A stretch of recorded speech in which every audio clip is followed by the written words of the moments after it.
Hey guys, Chris here, and I'm a Ukrainian Canadian. Today is February 23rd, 2023, and let's get to the news happening in Ukraine, shall we? Before I begin, I just want to let you know that I will be hosting a live stream tomorrow for the 1-year mark of the Ukrainian War of Independence against Russia, from Russia. And if you guys want to join me, it's going to be at 5 p.m. Eastern time. So cannot wait to see you guys, and hopefully we're not going to have the same technical mistakes like last time. So I'm going to make it very simple. I'm just going to run it through probably my computer camera, and that's it. So without further ado, let's get to the map situation. Things are very tense in Bakhmut.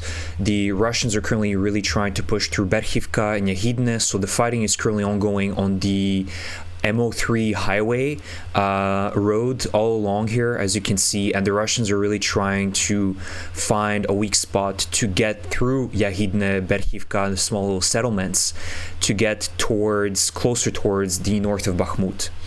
Looking at the map in more detail, this is the situation right now. So there's multiple offensives that the Russians are conducting from the highway here.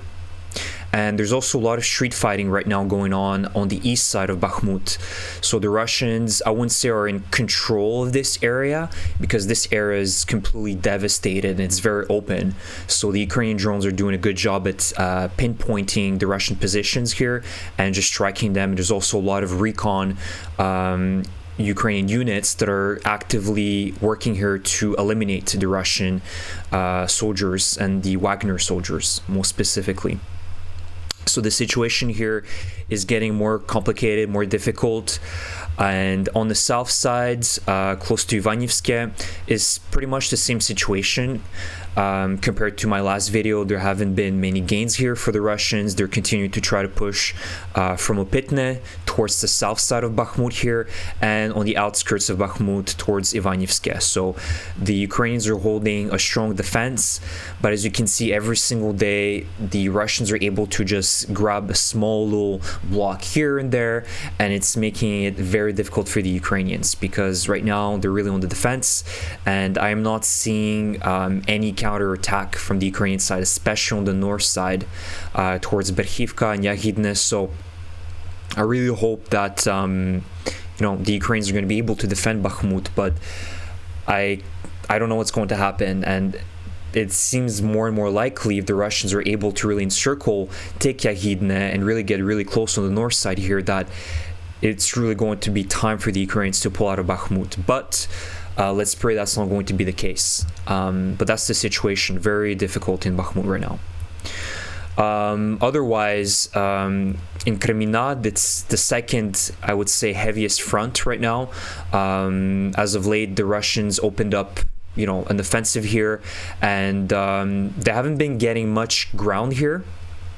Just looking back at the timeline, you can see that it's been pretty much at a standstill. They've only got, basically they were actually pushed out by the Ukrainian forces on the south of Dibrova.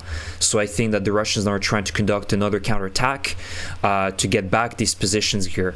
And there have been many video confirmations that they've lost a lot of tanks here, T-90 specifically, in these forests.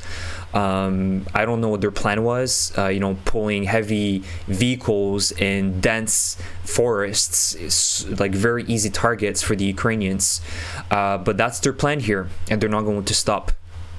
Apart from that, nothing else is really happening. Their Vuhledar offensive is at a pause. It has failed.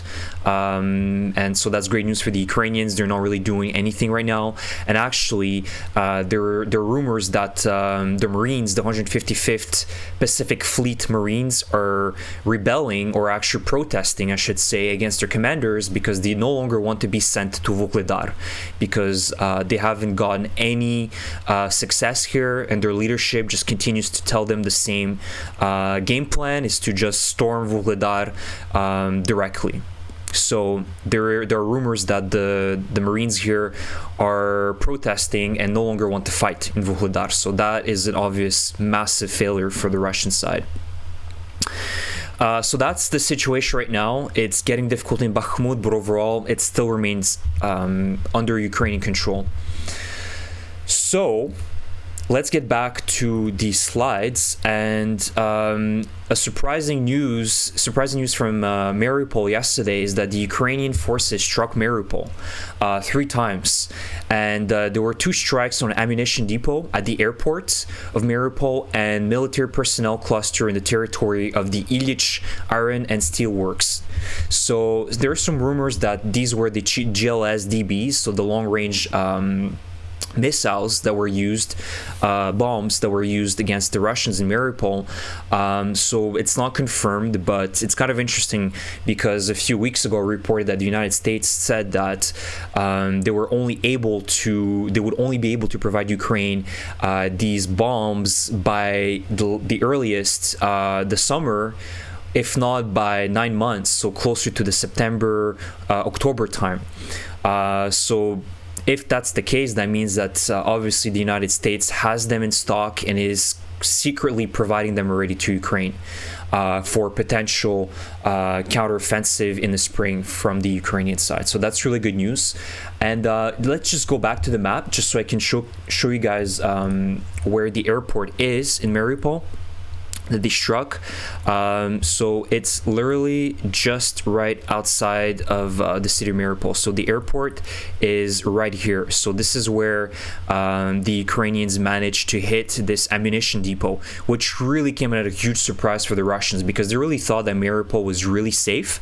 And let's just calculate the distance from, let's say, from here to, let's say, I don't know, like somewhere outside of Vuhledar. It's 85 kilometers, which is right within the range of HIMARS systems, but I wouldn't think that the Ukrainians are operating their HIMARS systems so close. So this could very well be the GLSDBs that have already been provided to the Ukrainian forces. I would assume that they perhaps used them a little bit further away from the front lines because this is very, very close to Vuhledar.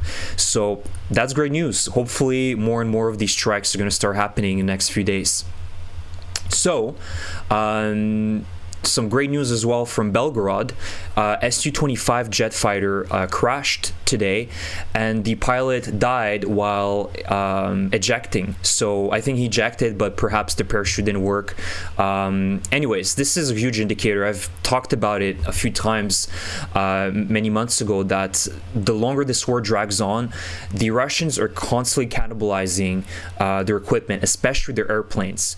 They just don't have the capacity to produce jet fighters and even commercial airplanes anymore, and so they're cannibalizing everything, and that is very worrisome, especially for the commercial airline industry, as Russians are flying within unsafe, unregulated airplanes, right? And so this is just an indicator of faulty maintenance, faulty parts, and the fact that they're probably cannibalizing other Su-25s, which are already run down planes and old Soviet airplanes. More and more of these are going to start happening, on a monthly basis. So that's great news. -1 airplane pilot that's going to be bombing Ukrainian cities. And last but not least, yesterday was also a huge circus in Luzhniki Stadium in Moscow. So this was this 1-year anniversary for the Russians of their victorious special military operation. And, the sad part is the fact that they brought Mariupol children, most likely orphans or kidnapped kids from Mariupol, to display how thankful these kids were to the Russians. And they forced them to say live on microphone, "Thank you." And this girl seemed to be super happy, but I don't know, I just feel like it's so disgusting to be using kids as your props to showcase how glorious and victorious the Russians are. And you can see here following their event at the stadium, these people, the residents of Moscow, were also promised free bread and free tea. So of course, as typical serfs, serf mentality within the Russian society, they lined up for their free tea and their free bread, right? So just want to showcase you guys, this is what Ukraine is fighting against. These people are weak-minded, they're beaten up by the governments for decades, and they're okay with their lifestyle. Even in Moscow, one of the most richest urban area in Russia, there's still a grand majority of people that are supporting this war, or either don't care. And to me, also, I wanted to point out that most of these people were actually forced to be present. Of course, Putin wasn't confident enough that there would be enough people that would show up on their free will, so he forced them to show up at the threat of them losing their jobs. So, you know, teachers, government workers, and other functionaries were forced to attend that event. So it was nothing different compared to last year's event that was also hosted at Luzhniki Stadium. It was very similar, but that just indicates to you that there is no more hope for the Russian people to do anything about this war, and that the fate of the Russian people is in Ukrainian hands, and that's why we need to ensure a Ukrainian victory. So please, guys, if you enjoy my content, please subscribe to my channel. Also, I will be hosting a live stream tomorrow, 5 p.m. Eastern time, so please join me if you're interested. And I want to just, you know, talk a little bit about this 1 year mark, retroactively talk about how I felt a year ago when this invasion started, and just, you know, talk and discuss the future of Ukraine as well. So thank you for your support, and I will see you guys in the next video tomorrow. Thank you.